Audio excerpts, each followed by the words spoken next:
Forbes describes that a shift in paradigms is what led supply chain planning system to become more intelligent by learning to adapt to the ever-so-changing circumstances. The process of decision-making is now more and more taken over by machines from humans, and in today's episode, we are discussing these paradigms for learning and optimizing supply chains. We are honored to be joined by Professor David Simchi-Levi, and today we're going to be discussing his work and his publications, over 300 publications of his. And Professor, as always, we would like to kick off by our guests introducing themselves. Thank you, Nicole. Hi, John. Great to be here. I'm David Simchi-Levi. I'm on the faculty at MIT. I've been an academic for a long time, just at MIT over the last 21 years. But in parallel to being an academic, I started a few companies. The first company was in supply chain analytics, a company that became part of IBM technology infrastructure in 2009. At that time, we had about 350 clients using our technology for multi-echelon inventory, optimization for supply chain, network design, and related topics. In 2011, I started another company around business analytics. The focus was not only on supply chain, but beyond just supply chain. This company became part of Accenture Technology in 2016.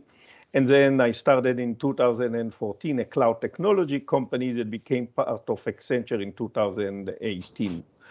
I'm company free. I focus on my research at MIT. At MIT, I lead the MIT Data Science Lab. The Data Science Lab is a partnership between MIT and about 25 companies focusing on addressing some of the most important, challenging problems that they have by bringing together data, models, and analytics. And hopefully we'll have an opportunity to talk about some of the exciting work and opportunities that we see today in the market. Well, that's a very, very impressive background, I must say, Professor. And in addition to all that, you also recently launched a course, Demand Planning and Analytics, where you mentioned these three emerging technologies now, digitalization, analytics, and automation. And why are those so popular right now? It's interesting that you mentioned the new class that we just launched around demand and supply chain analytics. In this class, as you pointed out, we are focused on the integration of data, analytics, and automation.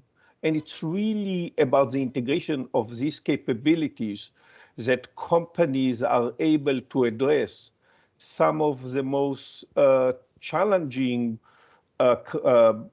areas that they face in their business. Think about supply chain with long lead time. Think about the significant increase in logistics costs because of changes in oil price. Think about supply chain disruption. Just what we have seen over the last 3 to 4 years, from the US-China trade war to COVID, to the Ukraine war, all the way to climate change, require companies to rethink their supply chain strategy. Today, the normal is completely different than what we saw 5, 10 years ago. How do you manage supply chain effectively today is different than what companies did 5, 10 years ago. And I will summarize with one example. Until about 2020, there was a lot of focus in industry on supply chain efficiency, from lean to outsourcing to offshoring. Companies focus on cutting costs dramatically in their supply chain. But what they have observed over the last 3 years is the need to balance supply chain efficiency and resiliency. Efficiency is easy to measure. You focus on cost. Resiliency is not easy to measure. How do you measure resiliency? How do you identify hidden risk? This is all about the technology trends that, Nicole, you just mentioned. Digitization, analytics, and automation. So, Joannes, what do you think about this compromise between the resilience and efficiency that Professor just mentioned? It is indeed a trade-off in the sense of economic trade-off, because resilience is typically not free. It's about building up your options that you need to maintain, that you need to establish. But the interesting thing is I completely agree with Professor Simchi-Levi in the sense that it's very difficult to measure, because fundamentally you're talking about a probabilistic perspective of the future. So you're looking at things that may or may not happen. For example, if you invest, you make the investment of having, like a second line of suppliers that happen to be near shore, very close to you, but you don't happen to be using them this year. What you see is the cost. That one is obvious. What you don't see is the very existence of the option that would save you if you were to need that. And keep in mind that the only thing that you see in the market, that's also something that is very interesting, is that you have survival bias all over the place. So the only companies that you see are the companies that are still alive, or the ones that just, kick the bucket because they did a terminal mistake. They are not there anymore, and so you don't see them anymore. So what you see when you look around and you do a survey, you always see, on average, people taking too much risk compared to what they should. And the reason why you have this bias, it's because you will consistently have people that take too much risk that disappear. But when you do a survey, the people who took too much risk and exited the market are not part of the survey anymore, because you only survey active companies. And so you see, the trick is that fundamentally, and that's more than a trick, that's one of the first paradigm of risk measurement, is to have an assessment of potentials that are, I would say, most of the time unrealized, but nevertheless,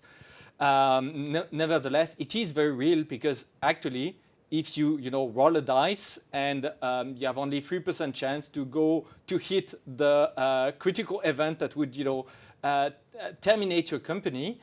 If you do that every single year, that would mean that over the course of half a century, you're almost certain that your company will disappear due to those long tail events.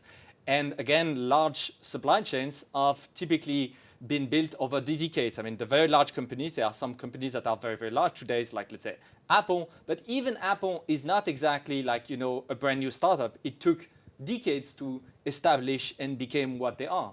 So even, companies that did grow fantastically fast, for them to reach the kind of maturity of the supply chain, we are still talking of a multi-decade process. So it is slow.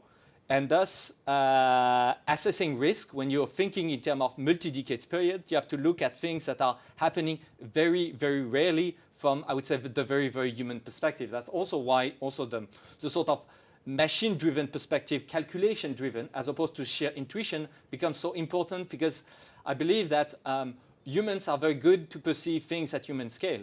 And supply chains tend to diverge from that in complexity. There's just too many things.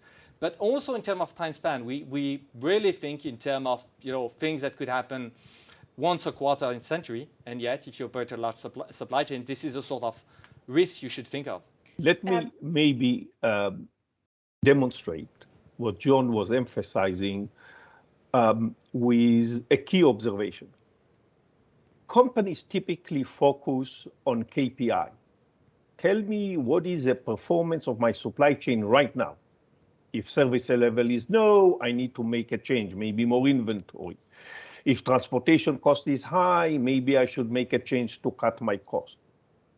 This discussion about resiliency, this discussion about using data and analytics, is all also about complementing KPIs with what I call KPP, key performance predictor. Everything is now looking good in my supply chain, but I would like to predict what will be the state of my supply chain 6-7 weeks from now. Because if I can do that, and I see a potential problem, I can solve the problem today before it hit my supply chain 7 weeks from now. And you may think, hey, is it possible? In fact, the pandemic showed us that we can do this very effectively. Let me illustrate this with now a story. My team at MIT at the Data Science Lab worked on supply chain resiliency way before the pandemic. We developed a new way to measure the resiliency of a supply chain, to identify hidden risk. We implemented it at a number of companies. The first company was a Ford Motor Company. Then other companies follow suit, but not many. Everything changed at the beginning of the pandemic. In February of 2020, remember this time period. In February 2020, the pandemic was hitting China. It was not in Europe. It was not in the US. It was only hitting China. I wrote a very short paper using the model and the data that I had, using the model for supply chain resiliency. And I wrote a short paper that said, in mid-March, so this is 6 weeks later, we will see a disruption of supply chain both in North America and in Europe. And this is exactly what happened.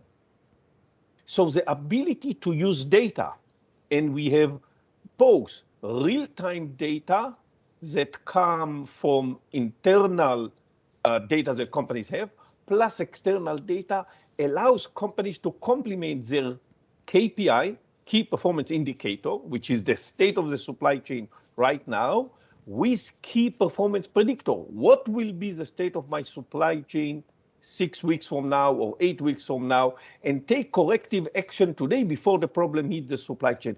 That's why John was emphasizing, or one reason, the importance of using data and analytics machine to make a big impact on supply chain performance. Professor. I really like, by the way, this distinction, key KPI versus key PP. And by the way, I believe that most supply chain directors, most companies don't realize that actually a vast majority of what they call KPIs do include, one way or another, a prediction component. For example, if you say that you have KPIs about service levels, most of the service level they include the demand forecast. You know, when you say that you have this level of this amount of service level, those service levels, the reality is that for most SKUs, demand is very sparse. So you do not have a SKU where you say, I have 90% service level. It's either present or absent. What you do have is eventually, you know, a safety stock analysis or whatever, you know, a predictive model of some kind that would give you this sort of estimate of what is your service level model for your SKU.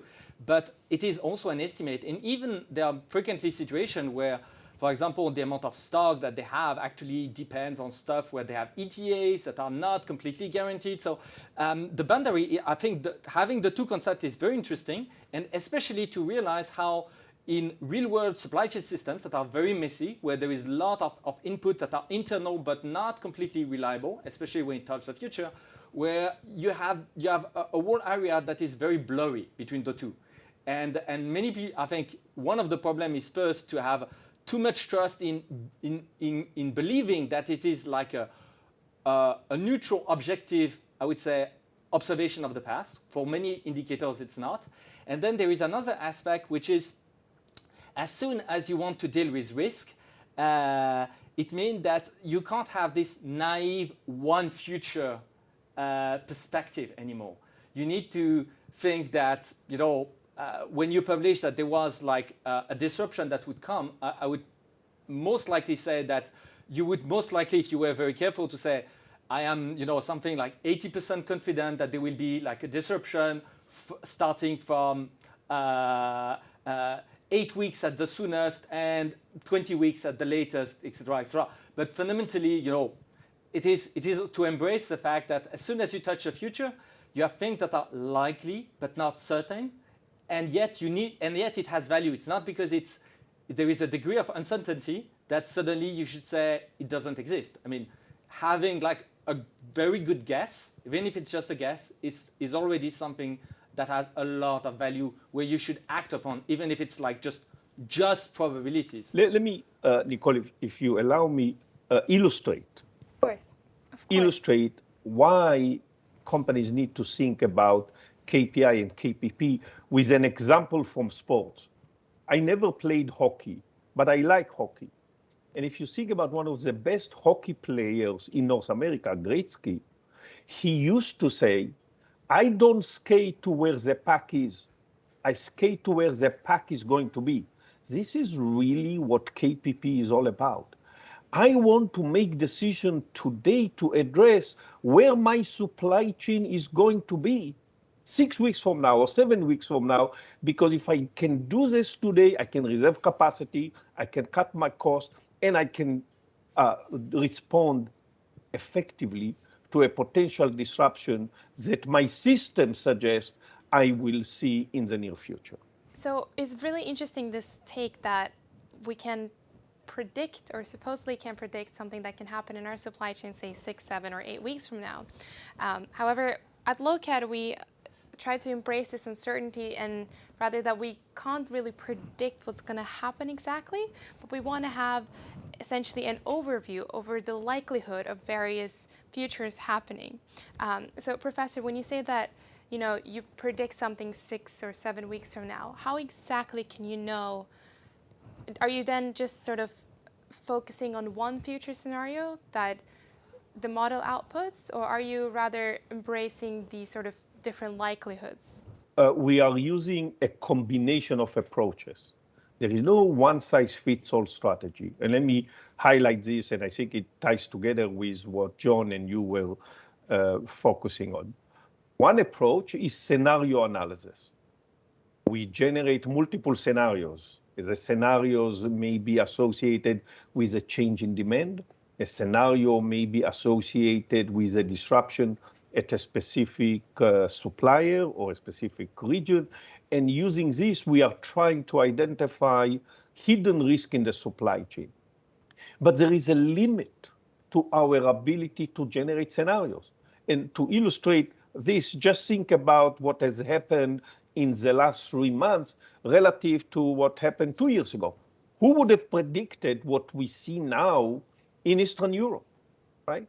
So scenario analysis is very important. It's part of what we do, but we also need criteria, tools that are objective, that are independent of a specific scenario, that are independent, for example, of information that we may get from a specific supplier. These type of tool still exist, are available for companies today to use. Let me illustrate this with one example. I developed a few concepts around supply chain resiliency. One is time to recover and performance impact. These are all scenario dependent, but I also developed time to survive. What is time to survive? Time to survive is completely independent of scenario. You look at the entire supply chain end to end. You have a supply chain mapping. You know where your inventory and how much inventory you have. And now you remove a facility from the supply chain and you ask, without that facility, how long can I match supply with demand? This is not scenario dependent, right? This is, given the disruption here, I will tell you how long I can manage the supply. And this allows me to identify risk in the supply chain, but also cost-saving opportunity. When we implemented this in multiple companies, we realized that sometimes companies throw a lot of inventory in the wrong location for the wrong product. This allows you to identify hidden risk and allows you to identify also savings opportunity. So it's not one approach that gives us good understanding of supply chain resiliency, it's multiple approaches. The last element that I will add is we a lot focus on using machine learning and optimization to make better decisions. But nobody is going to follow a recommendation from a machine if the machine cannot explain itself. So we need, on top of the ability to generate a forecast or to generate a recommended decision, an explanation of why this forecast shows that demand for product A will grow significantly in the Midwest, but will not be successful in the West Coast. Explainability of what comes out of the machine is a critical part of this decision-making process. Jumping on your comment of the need for explainability of the models, my own casual observation is that numerical models, even semi-trivial ones, like something like just a linear regression, a couple of coefficients, are very much opaque by default. This is kind of a given as soon as you have digits. I mean, computers are so much better at doing calculation than people that it doesn't take, that many numbers to just have something that is completely opaque to the average non-genius human observer. And thus, the typical approach, and also that would be the first remark. The second remark also is that a number that makes sense in terms of explanation tends to be incredibly context dependent. Because it's very tempting to just produce a wall of metrics with, again, millions of numbers that you can extract from projecting your data in all sorts of directions. It's very easy to do with modern computers.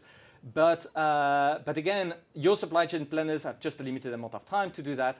And thus, the sort of approach that Lokad has, is working on is essentially a process where you want, at an algorithmic level, have a technology where it will be relatively straightforward for what we call the supply chain scientist, which is like a data scientist specialized in supply chain, to craft both the predictive optimization logic and its, I would say, its explaining factors.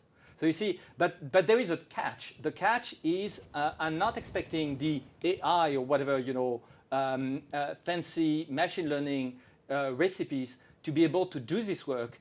I am more adopting an approach that is more like paradigmatic, where I say I have classes of algorithms where I know that a supply chain scientist, which is a very human intelligence, that working with that can do the extra mile of doing the extra effort that we call white boxing, which allow them to craft the sort of metrics that will make sense to, I would say, the supply chain management at large, so that they can get what is going on. But there is a very human ingredient in that, which is to have someone to essentially curate the numbers so that you can select a few KPIs, a few numbers, not necessarily KPIs, can be KPP according to your definition, but that are very carefully selected. And the only, I would say, sort of paradigmatic trick is to have an algorithmic method that lends itself very nicely to this sort of, I would say, in-depth decomposition of what is going on. Correct. And I can highlight why this is so important with an example of implementing what I call a unified view of demand in a very large CPG. When you implement this, you start getting phone calls, typically from the finance group. And the phone calls are one of three types. The first is saying, hey, data scientists, hey, team, we don't understand why your forecast suggests that this product or product family will grow incredibly well in one region, but not do well in another region, right? That's part of the explainability. The second part is even more challenging. You get another phone call, and the finance people are saying, we don't understand. You just gave us a forecast, because we give a forecast every week for the next 80 weeks. The forecast you gave us today is different than the forecast you gave us 4 weeks ago. What is going on? The world has not changed. The third is, hey, a month ago, you gave us a forecast about today's demand, but it's quite different. If we cannot address these three challenges, nobody is going to trust a black box that spit out forecasts weeks in, weeks out for every product. That's why it's so important to recognize that what you are doing in your company, what my team at the MIT Data Science Lab is doing is not just science. To be effective, it requires combining science and art. Science is the machine and the data and the analytics. Art is the insight, the intuition, the experience that people, in this case in supply chain, have. And it's a combination of the two. But if we cannot talk to the machine to understand what the machine is saying, it will be hard for human to follow recommendation for machine. So, Professor, before I get to the main questions, which are which emerging paradigms we have, I just want to ask you, you also mentioned these laws of physics in your course, applicable to supply chain practitioners and companies. But what do you mean by laws of physics in the supply chain perspective? For me, laws of physics are general relationships between information, capacity, service level, inventory, relationships that are always true, independent of whether you have a regional supply chain or a global supply chain, independent of whether you focus on high-tech, CPG, or pharmaceutical. Could you give an example of one of those relationships that you just mentioned? Relationship between inventory, safety stock, service level, and variability. We know how to quantify the relationship between the three: safety stock or inventory, variability, and service level. Once you understand the relationship between the three, you can realize how I can manage my supply chain better. Relationship between the level of information and how much volatility I will have in the supply chain. Once you understand that, you can realize how much visibility and information sharing can allow us to reduce volatility. And what is the relationship between volatility and lost sales? If you understand that, you realize, oh, I need to reduce volatility in order to increase my service level and to reduce my lost sale. Or how can I reduce my volatility? Information sharing will be one example.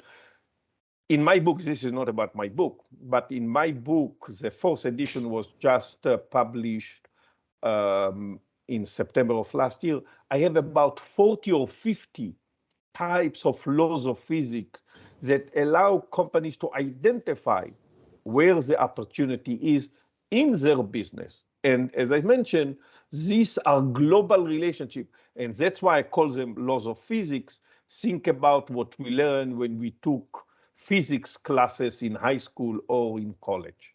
It is essentially the idea that the professor, if I can rephrase, what he's conveying is that essentially supply chains are, this is not poetry, not entirely. There are some fundamental relationship in business that essentially define the sort of quantitative, I would say, relative quantitative measurements of different parts. And essentially, you have things where you can literally project equations, and they will be true, like the 4 Maxwell equation, in physics all the time. It's not dependent of a particular situation. And for example, in my series of lectures, I point out that virtually every single distribution that you observe in supply chain is a zip flow. So you take, all the products from the highest volumes to the long tail, you will get a zip flow. You take all the suppliers from the largest supplier to the smallest supplier, you will get a zip flow, et cetera, et cetera. And you can, I would say that's a theory, but essentially it is this sort of invariant that you can count on, and where this is not exactly, I would say, open for debate, or it's open for debate, but of a completely different kind. It's open for debate in the sense of a scientific sense, like, do I have the best theory that explains the world? And do I have, a situation that just contradict my general theory? In this meaning, it can be challenged, but it is not for challenge in the sense that I do textile, I don't believe you.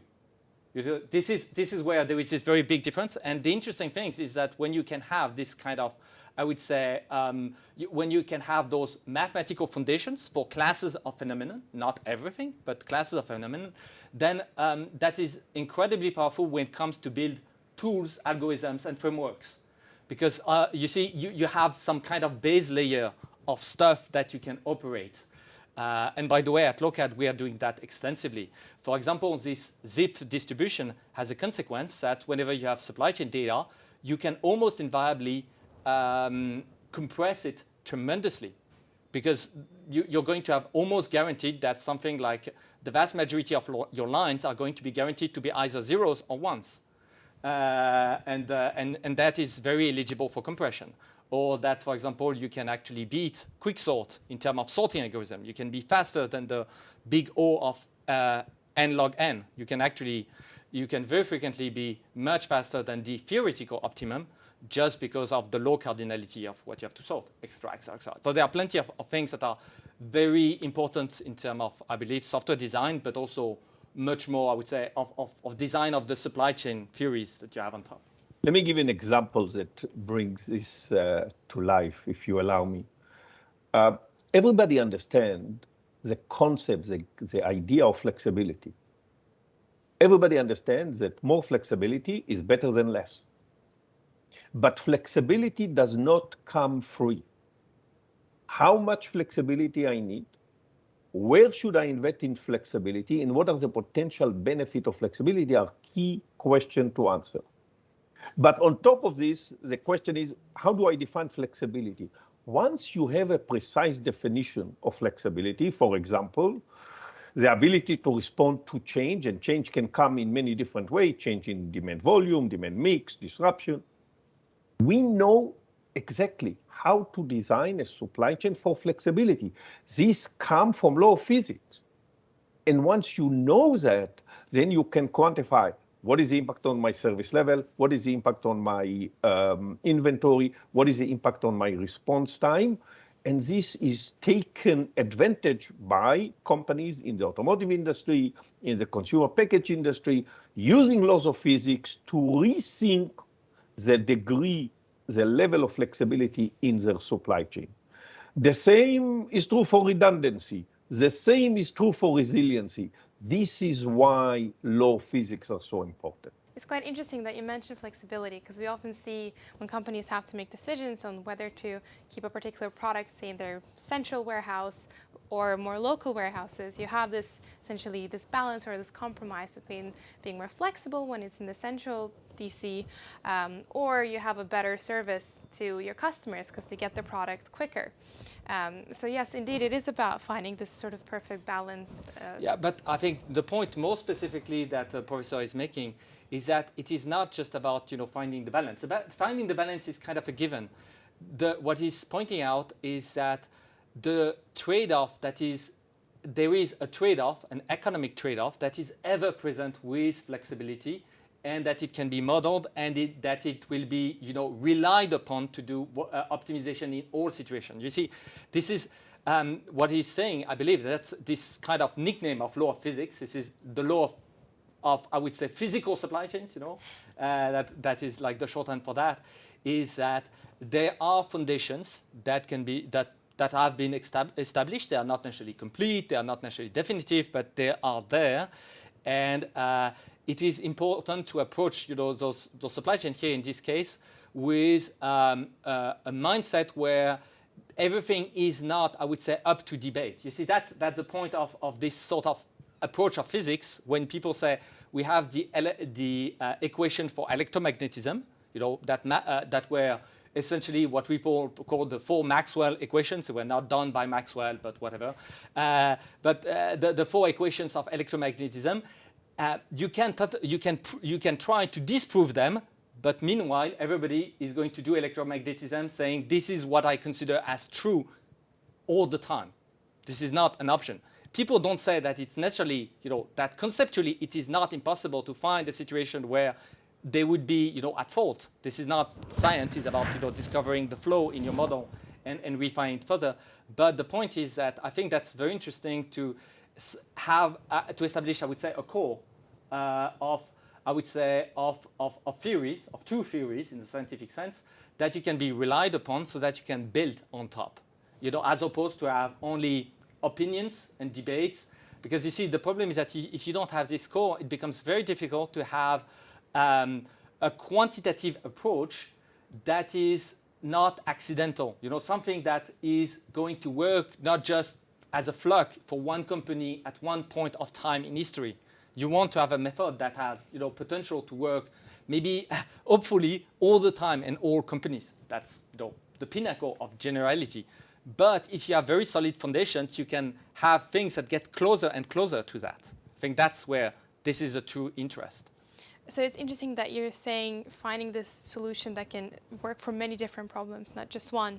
And in fact, Professor, that's something we've also seen in your publications, that you often talk about not just a single sort of algorithm or a single solution, like Joannes just mentioned, but more of a framework that can be applicable to a whole different sorts of problems. So why exactly have you focused on that rather than just handing out single sort of modules? It's probably like very, I'd say obvious, but at the same time we see that's not quite, quite often that people do focus on the framework, but it's always finding this one solution. But then when the supply chain is changing, and you mentioned, the world is changing all the time, then we're stuck. So we need, to redo the problem again and again and again. And in fact, at Lokad, we focus on exactly that, finding the sort of problem-solving approach rather than that one single solution that's only applicable right now. That's a very long question, but it's a very long question, yeah. and you also answer the question in your description of the focus of my research. A lot of the focus is to make sure that we have a long-standing strategy for the supply chain, so that we don't need to change our strategy every week or every day with a recent disruption, with a recent change in the demand. And maybe I will highlight this with the work that I've done around supply chain digitization. What are the frameworks that we have identified in supply chain digitization that allow companies to achieve most of the benefit of full digitization without the 4 or 5 years investment in digital supply chain? And I will highlight 4 frameworks.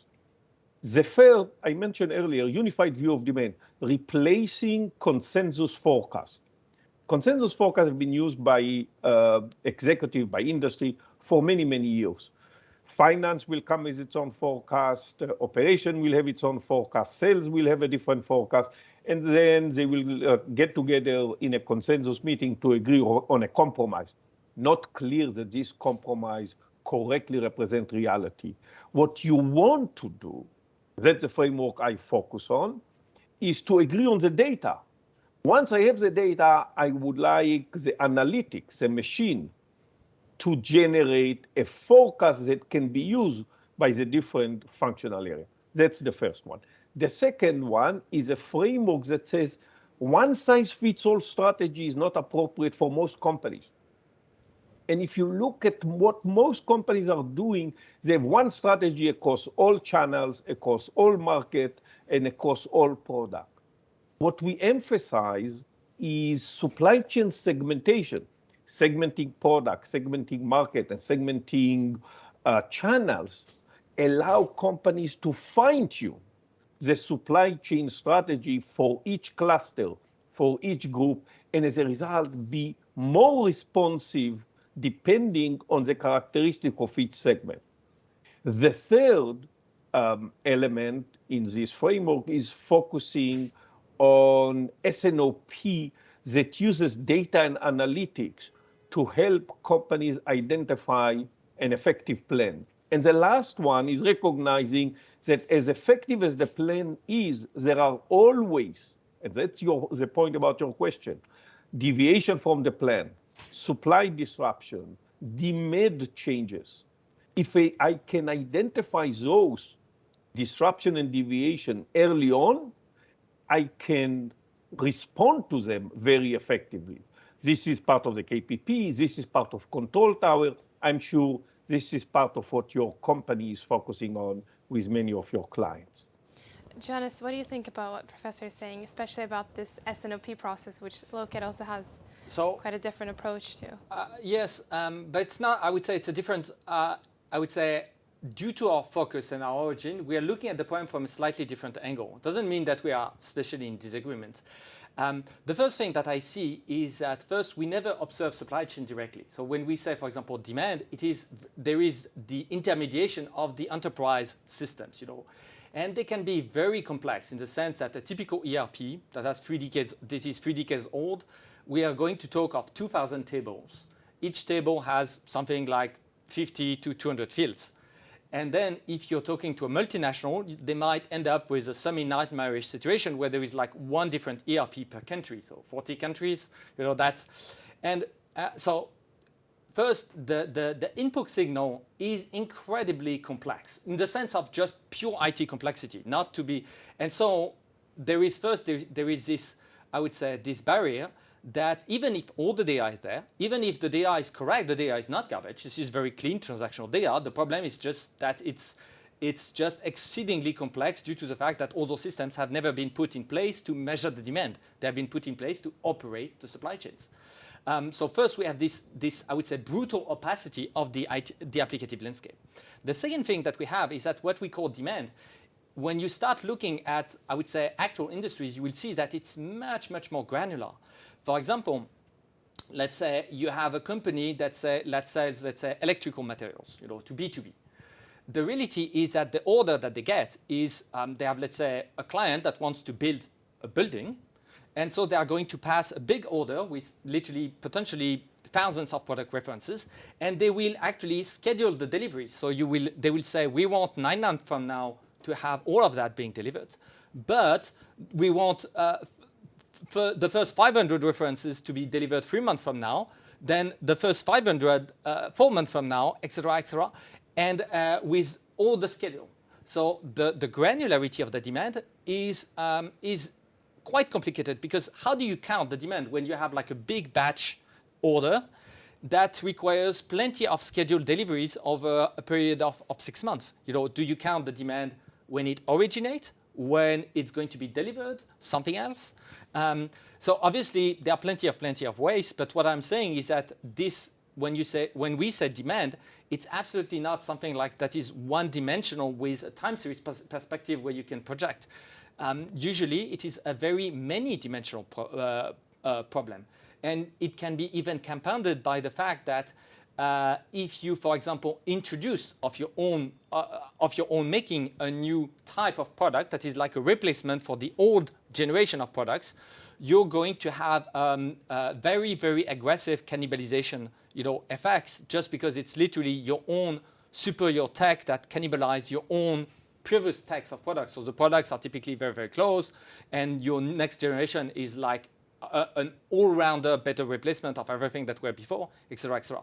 So that would be my first point. So Lokad, our focus has been to think in terms of what sort of tools, because again, it's going to be human intelligence to, we have no AI that can, where you could just throw at it, I would say, Oracle databases and say, get me the demand out of those 10,000 tables, that there is no such thing. So we end up with a supply chain scientist that needs to do that. So the question is, what sort of tools do they have? Do they have SQL or do they have better? So the sort of focus would be, what would be, a better replacement than just, SQL as a programming language, as a query language to extract the data. And then for what it comes about the plan, one sort of maybe challenge that I would ask to the person would be the way Lokad approach, but again, that is very much in our root of, Lokad is a very operational company. We focus on literally the day-to-day execution of supply chains.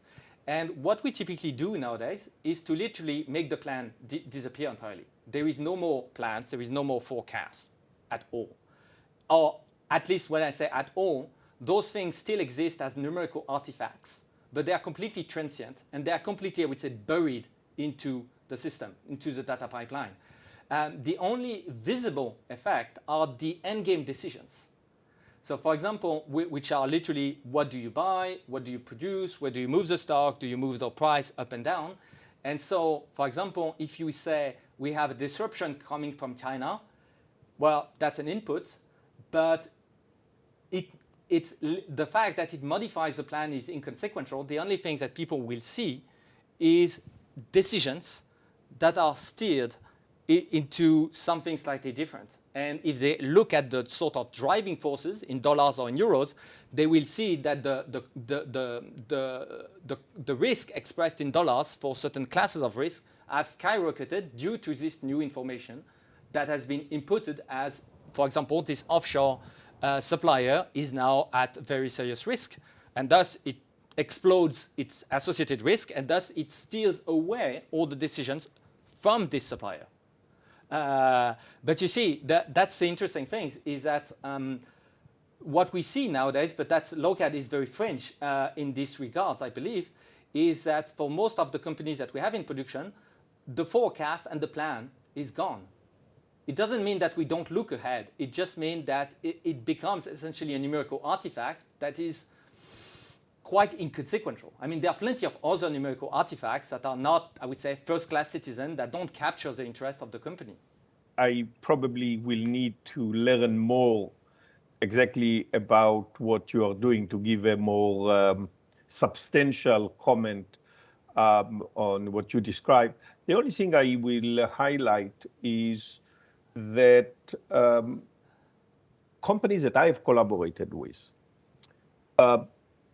face challenges in different parts of the supply chain that may imply different thinking about planning and forecasting. Let me just give a very quick example. If you think about fashion retailing, in fashion retailing, part of the portfolio is a portfolio that I cannot predict in any event. We can generate a forecast, but it's so unreliable that the supply chain is focusing only on speed. But there are other parts of their portfolio where I can predict very well, and this prediction is used to manage the supply chain entirely. It may be that many of the supply chain executives do not see the prediction, but it is used to motivate where I position inventory, how much inventory I position, how do I respond to order. But in the first part, not only prediction is hidden, there is no prediction because it's so highly unreliable and the supply chain is mostly focusing on speed in that part. I think your point is a little bit different, a little bit deeper, that even if you have prediction and you have a plan, what you want to demonstrate to the decision maker is just the outcome of a specific event rather than what contribute to the outcome, which is the prediction or the plan. Now, one important element is whether a decision maker, human decision maker, will feel comfortable just looking at the outcome and not understanding what drives the outcome, whether it's the plan itself, whether it's the prediction. But I certainly need a little bit more insight about what you guys are doing in order to identify the potential opportunity in this area. So as we're nearing the end of our discussion, I want to go to sort of the core question here. Professor, what emerging algorithms do you see at the moment in supply chain learning and optimization, but also what negative trends do you see equally becoming sort of popular? I think, let me start with the second part, which is the trend around... The negative trends.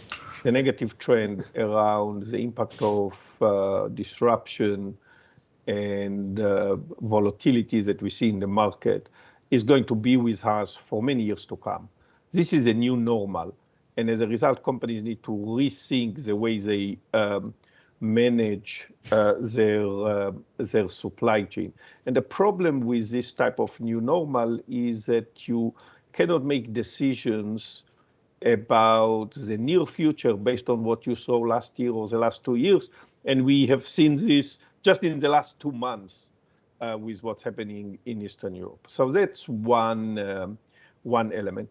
Related to that element, I want to highlight a concept that I think is misguided, that you see all over public domain, which says in order to make your supply chain more resilient, you need to move manufacturing closer to market demand.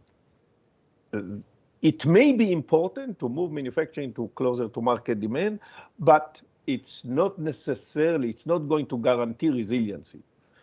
We can talk at a later point in time about why this is misguided, but that's an important element in the negative trends that I see. But on the question about algorithm, I think the biggest opportunity right now is an opportunity that we have seen over the last 6-7 years, which is the ability to integrate machine learning and optimization technology to make better decisions. And I will stop with just one quick observation. Everybody's talking about the ability to integrate machine learning and optimization. This is not new in this call. What is important to recognize that when you look at machine learning and statistical learning, there are really two big areas. One is the offline learning, and this is typically what people do. And the second one is online learning, and they are typically handled separately. Where I see the biggest opportunity in the learning part of your question is the ability to bring together the offline and the online to improve our understanding of consumer behavior, market demand, supplier behavior. The reason this is so important is because the offline may be historical data that only in part represent today's and tomorrow's consumer behavior. This ability to integrate offline and online, which is not trivial and not well understood, is, in my opinion, part of the learning component in your question that allow us to combine learning with optimization. If I may interrupt for our viewers watching, what is the main difference between online and offline sort of learning? The offline part is a part where you have historical data that you can use. The online is the part where I can experiment.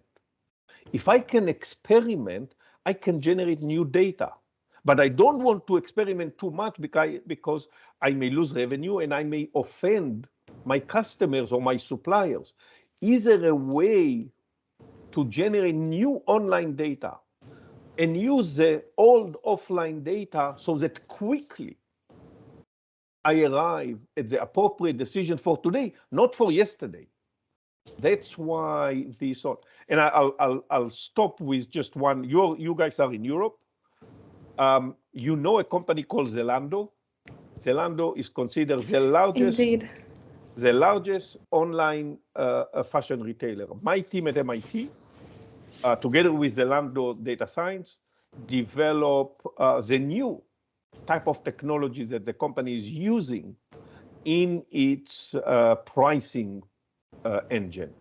And this is exactly along the lines that I just described. Joannes, I think you have some comments regarding Zalando. Yeah, I mean, and Lokad. we are very happy to welcome Zalando here on this channel a little while back, and we know them very, very closely. So, and I completely agree with your statement about I would say, with the implied statement about the quality of what they are doing. And I can't say no more. But fundamentally, in terms of negative trends, what I see is very, again, that's a matter of origin from my vantage viewpoint, if you want. I see two problems which are impacting clients that may seem like incredibly technical, but they are not that technical in terms of consequences. The first is that modern enterprise software, because all of that, you know, it's all those things, when people say supply chains, there is a whole bunch of IT layers involved. Is that modern enterprise software is so incredibly multi-layered. You know, it just layers upon layers of layers, and you have like data flowing from layers of from one layer to the next. And for a modern system, we are easily talking of 100 plus layers. You know, that where the data is flowing, and the data science is only adding. You know, it's 20 plus something layers. And just to give you an idea, when you say you want to do data science in Python, the reality is that you don't do everything in Python. There is a bit that is done in Python, there is done that is done in Pandas, there is done Excel. that is done in NumPy, there is done that is done in Scikit, etc., etc. So you have all those layers, and what I see is that a lot of companies have, I would say, struggling enormously with the fact that over the last couple of decades, their systems have become so multi-layered that every layer is like an opportunity to have like bugs and regression and all sort of mishaps. Just again, this is not like one-to-one. And so that I see that as a big problem that is literally hindering all the supply chain initiatives in a very, very brutal and simple way. They try to do something, and then at the end of the day, they can't even get the stock level right just because the data is flowing through 50 plus systems, and it's just very, very complicated. And then some machine learning techniques, let's say deep learning, are also incredibly technical, and add their own piles of layers on top. So that becomes very difficult to execute.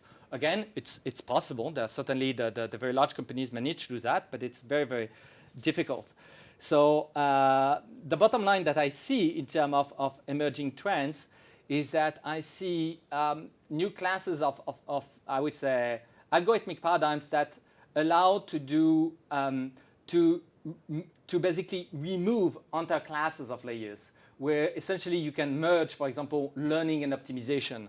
You can literally do, I would say, merge learning and optimization and your database layer, for example, all of that in one. You just remove entire classes of layers so that whatever you want to do in terms of supply chain, you have the actual possibility to do it at scale with IT systems without introducing too much chaos. Because the reality is that if I bounce back of why the companies need so many years to do their things, is that very frequently it is not, I would say, the pure fancy machine learning bit that requires so much time, or the very smart algorithmic part of the system that takes so much time and effort.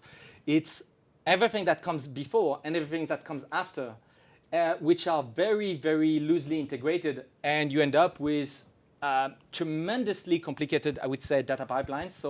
So that the complexity of the logistics of the data actually dwarf the complexity of the logistics of the physical goods. So again, this is like the vantage viewpoint of a software vendor. But right now, I would say my own observation is that you have this, if I were to say in terms of negative trends, is that people who are doubling down on the things that are just going to let the IT of those companies, the IT complexity skyrocket. And again, that can be, I would say, a fear response to those dramatic events that took place during the last 2 years. But that's not going to make your supply chain more resilient if, in the end, you introduce another classes of risk through super complicated blown-ups potential at the IT level. And by the way, nowadays, I see more and more companies that grinds to a halt due to an IT problem. That can be a ransomware, but sometimes it's just like internal bugs. And then if we want still to do more, especially to be smart in terms with concepts that are difficult to apprehend, like resiliency, like risk management that do not lend themselves to direct measurements, we need to have tools that are capable to do that. But we should not. We should develop things that can actually be deployed and put in production in relatively short amount of time. And that's really a challenge. The question is that right now, the universal tool that is used to bring a decision to production in 48 hours is Microsoft Excel. And what do we have? Something that has all the property that people seek in Excel, which is a decision-making tool that you can use to drive a multi-billion supply chain and take the decision that needs to be taken, now, but with superior, with more, I would say, correctness by design. That would be, one sort of ways that Lokad is looking at it. And I'm not sure if it's actually a popular research trend, but that's definitively the sort of research orientation that Lokad pursue. So, as always, we'd like to leave the last word to you, Professor. If you have, what are your thoughts on what Joannes just said? Let me build on what John said and connect it to today supply chain challenges and IT challenges. If we spoke before the pandemic about the opportunities in using technology, machine learning, optimization, for improving business performance and supply chain, people will agree. But executive will be very reluctant to invest in supply chain digitization, digitizing the entire supply chain, not because they cannot see the benefit. They understand the benefit, but they are worried about the enormous financial investment and the long time it takes to get the benefit that they are trying to achieve. What the pandemic showed us is that the future is here. That today, with the data that is available, with the technology that we have, we can dramatically improve business performance. We may not be able to achieve all the benefit of full-fledged supply chain digitization, but with moderate financial investment, with reasonably short period of time, companies can make huge impact on bottom line. That's why, in my opinion, with all the challenges that we have seen, there is one important positive trend. We realize that the future or reality is here, and companies who are thinking about how to move forward need to take this opportunity to start changing and digitizing part of their business to be able to address not yesterday's challenges, but tomorrow's challenges and opportunities. Professor, thank you very much on behalf of both Joannes and myself that you're joining us today, and it was truly a very interesting discussion. Thank you very much for watching, and we'll see you next week.